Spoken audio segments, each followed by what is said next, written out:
ಇನ್ನು ಕೇಂದ್ರದಿಂದ ಬೆಂಗಳೂರಿಗೆ ಬಂಪರ್ ಗಿಫ್ಟ್ ಸಿಕ್ಕಿದೆ. 4,500 ಎಲೆಕ್ಟ್ರಿಕ್ ಬಸ್ ಹಂಚಿಕೆಯ ಭರವಸೆ ಸಿಕ್ಕಿದೆ.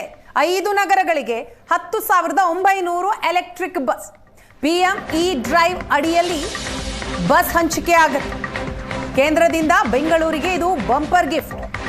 4,500 ಎಲೆಕ್ಟ್ರಿಕ್ ಬಸ್ ಹಂಚಿಕೆಯ ಭರವಸೆ ಕೇಂದ್ರದಿಂದ ಸಿಕ್ಕಿದೆ. 5 ನಗರಗಳಿಗೆ 10,900 ಎಲೆಕ್ಟ್ರಿಕ್ ಬಸ್. PM E-ಡ್ರೈವ್ ಅಡಿಯಲ್ಲಿ ಈ ಬಸ್ಗಳನ್ನು ಹಂಚಿಕೆ ಮಾಡಲಾಗುತ್ತೆ. ಮೊದಲ ಹಂತದಲ್ಲಿ ರಾಜ್ಯಕ್ಕೆ ಸಿಂಹಪಾಲು.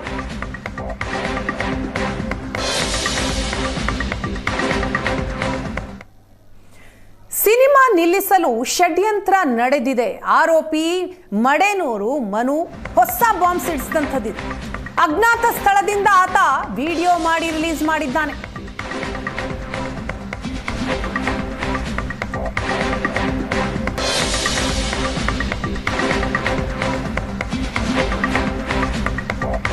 ನಾಳೆ ಕುಲದಲ್ಲಿ ಕೀಳ್ಯಾವುದೋ ಚಿತ್ರ ರಿಲೀಸ್ ಆಗುತ್ತೆ. ಚಿತ್ರ ರಿಲೀಸ್ಗೂ ಮುನ್ನ ಮನು ಅರೆಸ್ಟ್ ಆಗುವ ಮುನ್ನ ಆತ ಅಜ್ಞಾತ ಸ್ಥಳದಿಂದ ಮಾಡಿದಂತಹ ವಿಡಿಯೋ. 2 ಹೀರೋಗಳಿಂದ ಷಡ್ಯಂತ್ರ ನಡೆದಿದೆ. 3ರಿಂದ ಚಿತ್ರ ನಿಲ್ಲಿಸುವ ಷಡ್ಯಂತ್ರ ಆಗಿದೆ. ಎಲ್ಲ ಸಾಕ್ಷಿ ನನ್ನ ಬಳಿ ಇದೆ ಅಂತ ಮಡೇನೂರು ಮನು ಹೊಸ ಬಾಂಬ್ ಸಿಡಿಸಿದ್ದ. ನಮಸ್ತೆ. ನಿಮಗೆಲ್ಲ ಗೊತ್ತಿರೋ ಹಾಗೆ ಎಲ್ಲ ವಿಷಯ ಎಲ್ಲ ಗೊತ್ತು. ಎಲ್ಲ ನ್ಯೂಸನ್ನು ನೋಡಿದರೆ ಎಲ್ಲರೂ. ಈಗ ಇದು ಉದ್ದೇಶಪೂರ್ವಕವಾಗಿ ಅಂತ ನಾವೇನು ಹೇಳೋದು ಬೇಕಾಗಿಲ್ಲ, ಅಲ್ಲೇ ಗೊತ್ತಾಗ್ತಿದೆ. ಯಾಕೆಂದರೆ ನಾಳೆ ಸಿನಿಮಾ ರಿಲೀಸು. ಇಷ್ಟಪಟ್ಟು ಮಾಡಿರುವಂಥ ಸಿನಿಮಾ ಕುಲದಲ್ಲಿ ಕೀಳ್ಯಾವುದೋ ಸಿನಿಮಾ ನಾಳೆ ಬೆಳಗ್ಗೆ ರಿಲೀಸು. ಅದು ರಾಜ್ಯಾದ್ಯಂತ ರಿಲೀಸ್ ಆಗ್ತದೆ. ಈ ನಡುವೆ ನಾಳೆ ರಿಲೀಸ್ ಇಟ್ಕೊಂಡು ಇವತ್ತು FIR ಮಾಡೋ ಅವಶ್ಯಕತೆ ಇರಲಿಲ್ಲ.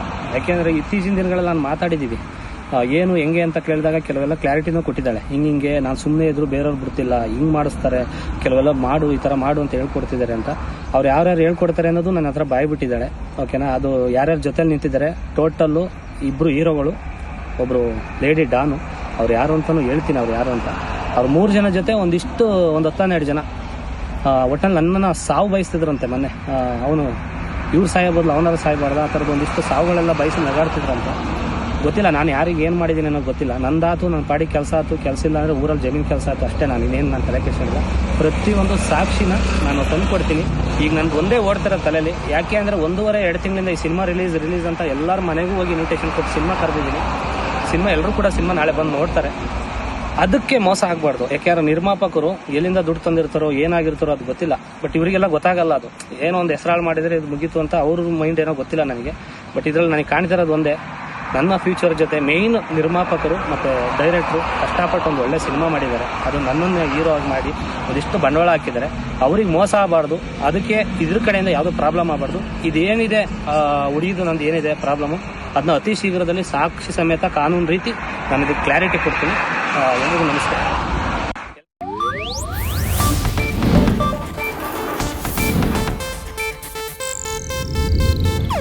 ಇದು ಏಷ್ಯಾನೆಟ್ ನ್ಯೂಸ್ ನೆಟ್ವರ್ಕ್ ಪ್ರಸ್ತುತಿ.